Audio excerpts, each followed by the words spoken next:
What is up, guys? Delboy here. A quick preview and prediction for Josh Warrington versus Frampton. This fight goes down on the 22nd of December, and Josh Warrington will be attempting to defend his IBF featherweight title. He obviously won that against Lee Selby back in May, and this would be his first defence. Now, I've got to say, I really do like this fight. I am thoroughly looking forward to it, and as it's got closer, the more unsure I am of my prediction, to be quite honest. When the fight was first made, I was fairly confident that Frampton would have too much, but now I really am back and forth on that. Nevertheless, let's get into it. Josh Warrington, he has a record of 27 wins, 0 defeats, 0 draws. 6 of those 27 wins coming by way of knockout, and Frampton has a record of 26 wins, 1 defeat, 0 draws, 15 of those 26 wins coming by knockout. So Frampton and Warrington have had the same amount of fights, but Frampton, he has fought better competition over the years, and no doubt he does have more experience. So he has the experience factor going into this fight, and he is also the bigger puncher, as you can tell by the records. Frampton, though, he is listed as 5'5" with a 62-inch reach, whereas Josh Warrington is listed as 5'7" with a 67-inch reach. So Warrington is 2 inches taller, and he actually has a 5-inch reach advantage, and that could be interesting going into this fight. Stylistically, this fight should gel quite well.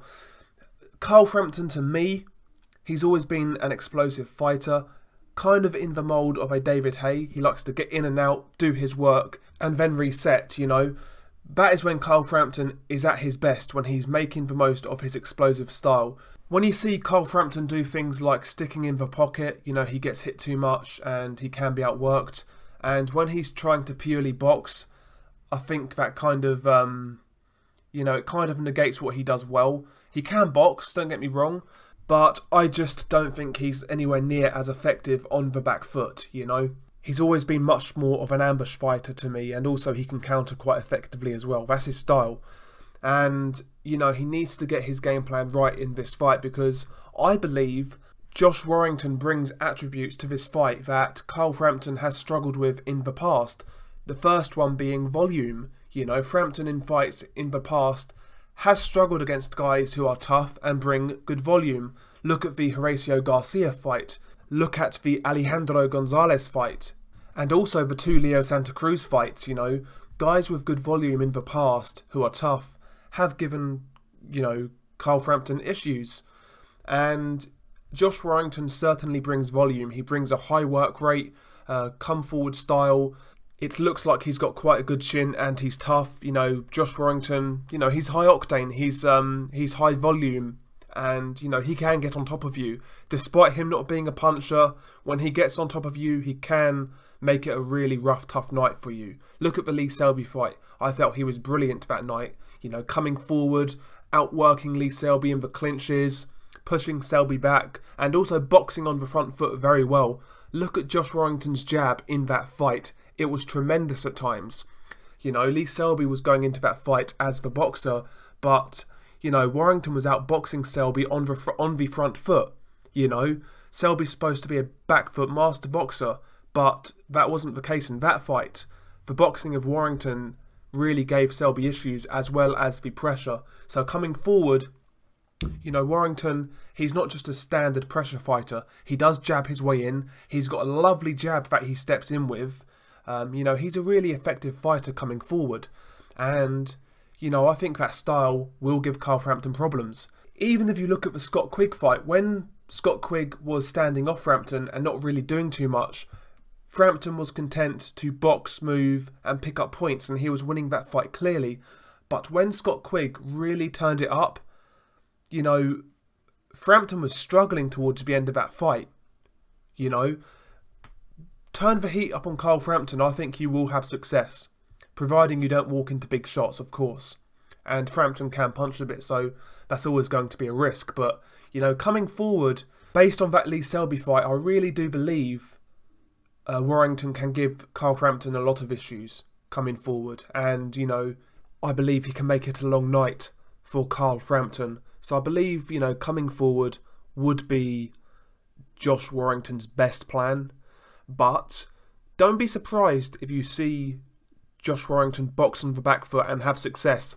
Warrington is taller, but more importantly, he is longer. And, you know, Warrington's boxing skills from range, they're decent. They're not world class, but he can do it to a decent standard. And combined with Warrington's quick feet, you know, if Warrington starts to pop that jab and use long punches, I believe he can actually have a lot of success on the outside as well, to be quite honest. If he's popping the jab, if he's moving around Frampton, you know, that is going to, you know, it's going to keep Frampton off balance, and he will not be able to land his power shots, and he won't be able to land his flurries. You know, he's in and out, like I said. He needs to be balanced to use his attacks. You know, look at the David Haye versus Vladimir Klitschko fight. You know, Vladimir, the longer, taller guy with quick feet, you know, he was popping the jab from range, stepping around Haye, keeping Haye off balance, and every time Haye tried to attack, you know, Haye was falling to the ground, he was missing wildly, and, you know, his balance in that fight was all over the place. Don't be surprised if Warrington can do something similar. Go back and look at Leo Santa Cruz versus Carl Frampton 2. Leo Santa Cruz was never seen as a boxer, but in that fight, he actually used his brain and he utilised his height and reach. And Leo was doing a very good job of boxing Carl Frampton from range. And Frampton could never get close. He was never in positions to throw his power shots. And Leo Santa Cruz did a very good job of outboxing Frampton in that fight and keeping him off balance to a point where it really reduced the number of effective power shots Frampton landed. Don't be surprised if Warrington could pull something similar off. You know, Warrington has fairly decent boxing skills, and he does have quite quick feet, more importantly. So I do believe Warrington can outbox Carl Frampton. He certainly has the attributes to do it. And the more I think about it, the more I would like to see him fight that style. So I do believe going into this fight, Warrington has, you know, he does have a few avenues for success. Carl Frampton, on the other hand, you know, he is a snappy puncher. He has got good timing. Once he's in range, he does put his shots together very well. Offensively, when he's flowing, he is actually really enjoyable to watch. So coming forward, you know, you would imagine Josh Warrington will leave openings. Warrington has been hurt in the past. He got hurt by Kiko Martinez, and he has been touched up in some fights. You know, Warrington, he does keep quite a good guard, but when he's being aggressive, he does get hit. And in these moments, you know, Carl Frampton, he needs to be countering Warrington coming forwards, and he needs to be getting out of the pocket pronto because, yeah, don't get me wrong, Frampton could sit in the pocket and land on Josh Warrington, but I just feel he runs the risk of, you know, being dragged into a hard fight and maybe getting outworked. So, you know, as Warrington's coming forward, step in, do your work, pivot out and keep Josh Warrington resetting. You know, that sort of style could give Warrington problems as he's coming forward, and Carl Frampton has the ability to pull off a game plan like that. You know, we saw that in stages in the first Leo Santa Cruz fight. He was landing hard shots, pivoting out, and making Leo Santa Cruz kind of reset. You know, that's what Carl Frampton needs to be doing if Warrington is coming forward, applying pressure. And I do believe Carl Frampton has the power to hurt Josh Warrington. He certainly has the power to discourage Josh Warrington coming forwards. You know, if Warrington is getting lit up by Frampton as he comes forward, how will Warrington actually react to that? Will it make him gun shy? Will it drop his volume? Who knows? But I certainly feel Carl Frampton has the power to hurt Warrington in this fight. Maybe even stop him, you know. He's a really snappy puncher. He has a lovely right uppercut, by the way, and that shot actually broke Scott Quigg's jaw, you know. That uppercut can do damage. So, you know, Frampton has the ability to hurt Josh Warrington as far as I'm concerned. Also, I would like to see Carl Frampton actually work the body when he has the opportunity to do so. Again, that right uppercut, he delivers it well to the solar plexus. You know, he can hook to the body, again, you know, I want to see bodywork from Carl Frampton in this fight. And, you know, if Warrington is coming forward with a high volume, you know, the bodywork could be key to try and slow that down. Even if Warrington is boxing on the back foot, you know, bodywork is probably a good idea to slow him down. So, yeah, that's another aspect of Frampton's game I would like to see implemented in this fight. I do believe he is a good body puncher, but sometimes he kind of gets away from it. But yeah, I do believe Warrington is a good fighter who has attributes to give Carl Frampton a lot of problems. But, you know, he does leave openings no matter which way he fights.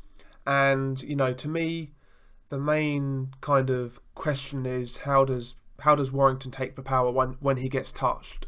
And, you know, if he has a really good chin and he can take those shots and he can keep marching forwards, you know, I really feel this is going to be a tough fight for Carl Frampton. I really, really do. You know, I do believe this fight will go the distance. And I do believe this fight is going to be very nip and tuck in rounds. I think you'll see exchanges. I think it will be very hard fought.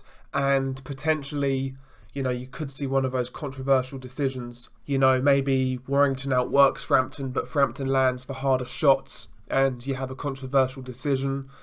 You know, the closer this fight gets, the more chance I give Josh Warrington. When the fight was first made, I was quite confident in Carl Frampton, but as it gets closer, the more I think about it, the more unsure I get. A big part of that is because I believe Carl Frampton does have one foot out the door. I believe he has one eye on retirement, and he has said as much, and that is always worrying when you hear fighters talk about that. But nevertheless, I'm sure you guys are going to want my actual prediction. Again, I'm not really sure on this, but I am going to take Carl Frampton by a close, potentially controversial decision. But, you know, no matter which way this fight goes, I wouldn't really be surprised, to be quite honest. And in short, that is why I like this fight so much. Share your thoughts below. Peace.